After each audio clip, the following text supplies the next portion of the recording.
अवनी एक corporate office में काम करती थी। एक सुबह वह अपने ऑफिस के लिए लेट हो रही थी। वह जल्दी से अपने फ्लैट से बाहर निकली और लिफ्ट के पास जाकर नीचे जाने का बटन दबाया।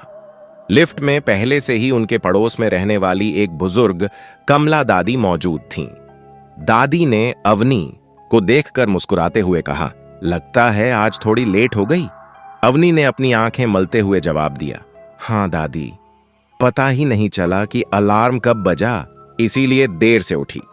जैसे ही लिफ्ट नीचे जाने लगी, उसमें से एक अजीब और तेज मैकेनिकल आवाज आने लगी। लिफ्ट की छत की तरफ देखते हुए अवनी बोली, जाते वक्त गार्ड को बताती हूं कि लिफ्ट रिपेयर करने वाले को बुलाकर इसे ठीक करे, कुछ ज्यादा ही आवाज आ रही है। जब लिफ्ट ग्राउंड फ्लोर पर रुकी तो दोनों चलते हुए बाहर आए। वहां सामने ही अपनी कुर्सी पर नया सुरक्षाकर्मी राहुल बैठा हुआ था। अवनी को आते देख राहुल तुरंत अपनी जगह से उठकर खड़ा हो गया और बोला, मैडम, आपने पानी की टंकी के बारे में कहा था ना, पानी की टंकी साफ करवा ली है, और आपने जो बिजली की समस्या बताई थी वो भी हमने ठीक करवा दी है। अवनी ने कहा, यह तो अच्छी बात है, पर पिछले हफ्ते में 2 बार मैंने इस लिफ्ट के बारे में भी शिकायत की है और अब तो इसकी आवाज काफी तेज हो गई है। आज के आज ही लिफ्ट मेंटेनेंस वालों को बुलाओ और इसे ठीक कराओ।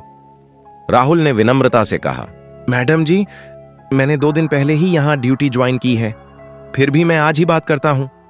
अवनी ने कहा, ठीक है, अच्छे से देख लेना, वरना मुझे आगे मैनेजमेंट से बात करनी पड़ेगी। यह कहकर वह अपने ऑफिस के लिए निकल गई। दिन भर अवनी अपने ऑफिस के काम में व्यस्त रही। पूरा दिन काम करने के कारण वह काफी थक चुकी थी।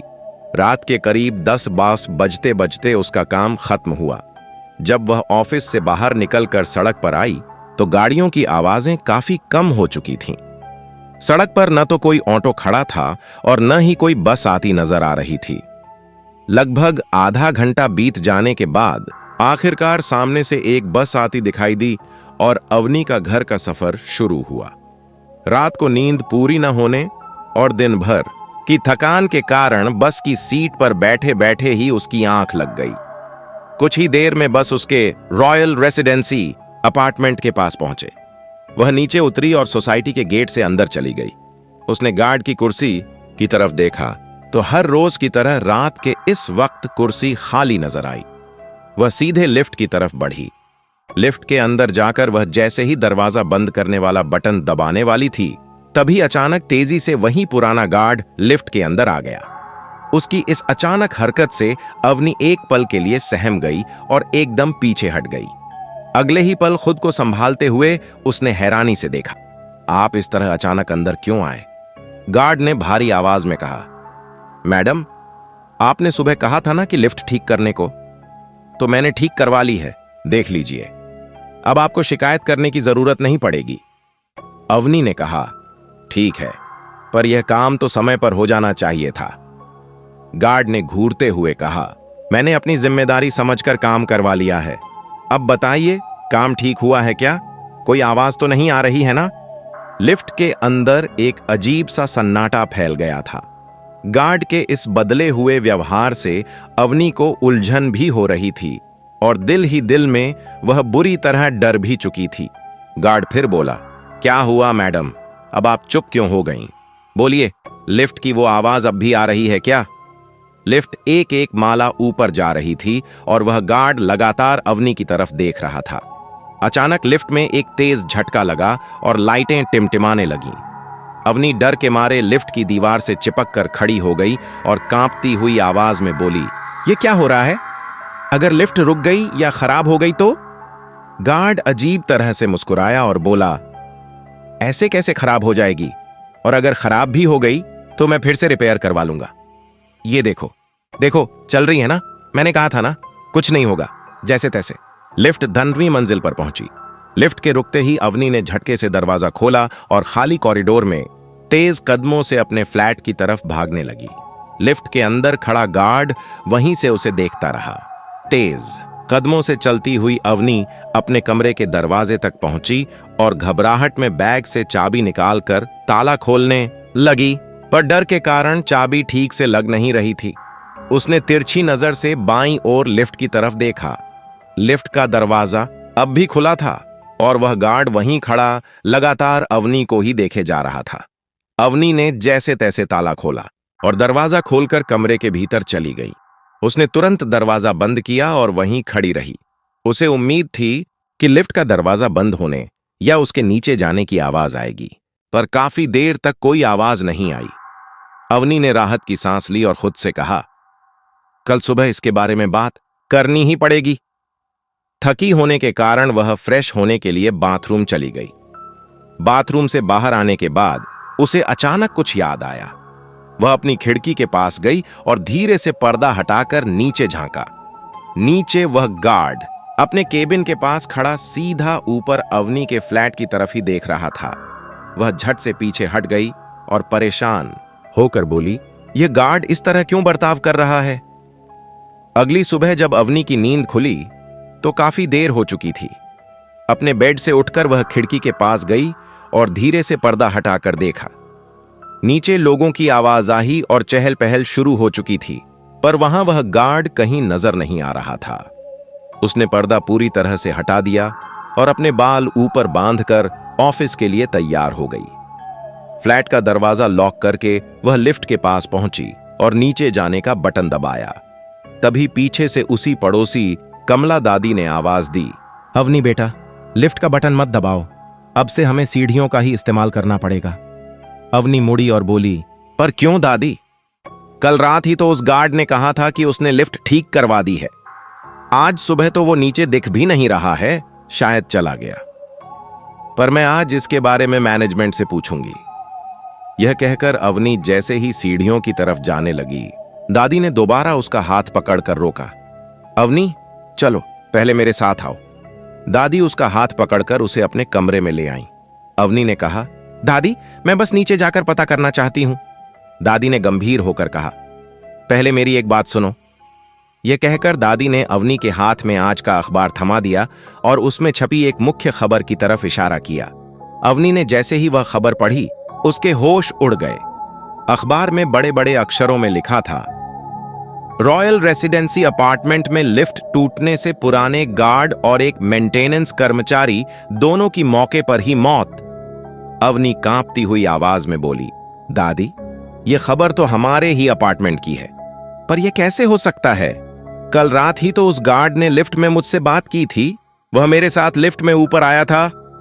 दादी ने दुख भरी नजरों से उसे देखा, पर कुछ नहीं बोली।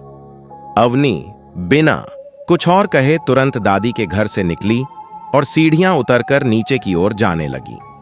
चलते चलते एक अजीब ख्याल उसके दिमाग को कुरेद रहा था। क्या वो मेरा वहम था, या उस गार्ड की आत्मा उस लिफ्ट के अंदर थी? क्या वो मुझे कुछ बताने आया था? सोच सोचकर उसका दिमाग फटा जा रहा था। तभी उसे बाहर से एक एम्बुलेंस का सायरन सुनाई दिया। दिमाग में उठने वाले सवालों और कानों पर पड़ने वाली सायरन की आवाज से उसका सर चकरा रहा था। वह सीढ़ियां उतरकर ग्राउंड फ्लोर पर आ गई। उसने देखा कि एम्बुलेंस गेट से बाहर जा रही थी। उसे कुछ भी होश नहीं था। तभी उसके कानों में कुछ आवाजें पड़ीं। उसने मुड़कर देखा तो लिफ्ट के पास मेंटेनेंस का काम चल रहा था। वहां एक पुलिस वाला भी खड़ा था और लिफ्ट के दरवाजे पर एक बोर्ड टंगा था जिस पर लिखा था, कृपया सीढ़ियों का इस्तेमाल करें। अवनी के कानों में रह रहकर कल रात की वही आवाज गूंज रही थी। अब बताइए मैडम, काम ठीक हुआ है क्या? कोई आवाज तो नहीं आ रही है ना? कान में गूंजने वाली उस आवाज को अवनी झट से पहचान गई थी। डर के मारे सिर्फ एक ही सेकंड में उसका गला पूरी तरह सूख गया। शाम हो चुकी थी। वह ऑफिस का काम खत्म करके एक ऑटो से वापस अपने अपार्टमेंट पहुंची। आज उसे अपने ही अपार्टमेंट की तरफ देखने में डर लग रहा था। ऑटो वाला पैसे लेकर चला गया, पर अवनी के कदम जैसे जमीन पर ही धंस गए थे। किसी तरह हिम्मत करके वह गेट से अंदर आई और गार्ड की कुर्सी की तरफ देखा। कुर्सी आज भी खाली थी। उसने अपनी नजरें हटाईं और सीढ़ियों की ओर चलने लगी। वह खुद को लिफ्ट की तरफ जाने से रोक रही थी। उसने सीढ़ी पर अभी पहला कदम रखा ही था कि तभी उसके कानों पर एक जानी पहचानी आवाज आई, अरे अवनी, इतनी ऊपर सीढ़ियों से जाओगी तो पैरों में दर्द हो जाएगा। अवनी ने मुड़कर देखा तो वहां चौथी मंजिल पर रहने वाली दीक्षा खड़ी थी। दीक्षा ने मुस्कुराते हुए कहा, परेशान मत हो, चलो लिफ्ट भी नीचे आ गई है। दीक्षा ने लिफ्ट का बटन दबाया।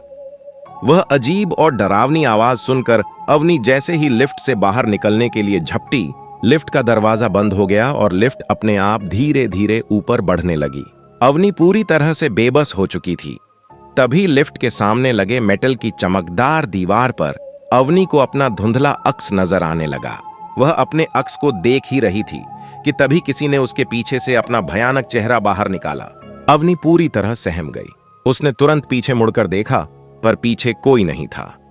वह इस कदर डर चुकी थी कि बटन दबाकर लिफ्ट को छठे फ्लोर पर ही रोकने की कोशिश करने लगी, पर लिफ्ट नहीं रुकी। वह लगातार बटन दबाए जा रही थी। तभी उसे अपने ठीक पीछे किसी की आहट महसूस हुई।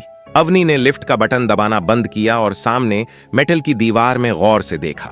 अब उसे वहां केवल अपना ही अक्स नजर आ रहा था, लेकिन पीछे किसी की मौजूदगी का एहसास साफ था। वह बुरी तरह थर थर कांप रही थी। लिफ्ट अब 8वें फ्लोर तक पहुंच गई थी, पर अब भी 2 फ्लोर बाकी थे। वह टकटकी लगाए लिफ्ट के बंद दरवाजे की तरफ देख रही थी और उसके पीछे खड़ी वह धुंधली परछाई धीरे धीरे उसकी तरफ बढ़ती महसूस हो रही थी। डर के कारण अवनी के पूरे जिस्म से पसीना बह रहा था और आंखों से आंसू निकल रहे थे। लिफ्ट में एक बार फिर वही डरावना सन्नाटा छा गया था। तभी वह अजीब साया अवनी के बिल्कुल करीब पहुंच गया। उसके पीछे जो कोई भी खड़ा था, उसकी सांसों की बर्फीली ठंडक अवनी की गर्दन पर महसूस हो रही थी। अब वह रोंगटे खड़े कर देने वाली ठंडक उसके कानों तक पहुंचने लगी थी। उसके पीछे खड़े साये ने जैसे ही अपना मुंह खोला, तभी अचानक एक जोरदार घंटी बजी और 10वां फ्लोर आ गया। 1 सेकंड भी बिना गंवाए अवनी ने दरवाजा खोलने का बटन दबाया। जैसे ही लिफ्ट का दरवाजा खुला, सामने नए सुरक्षाकर्मी राहुल को खड़ा देख अवनी डर और बदहवासी में लिफ्ट के फर्श पर ही बेहोश होकर गिर पड़ी। सामने खड़ा राहुल हैरान होकर चिल्लाया, अरे मैडम, क्या हुआ आपको? उठिए। हेलो, कोई है क्या? अरे क्या मुसीबत है? आज मेरी ड्यूटी का पहला ही दिन था और आते ही यह सब हो गया।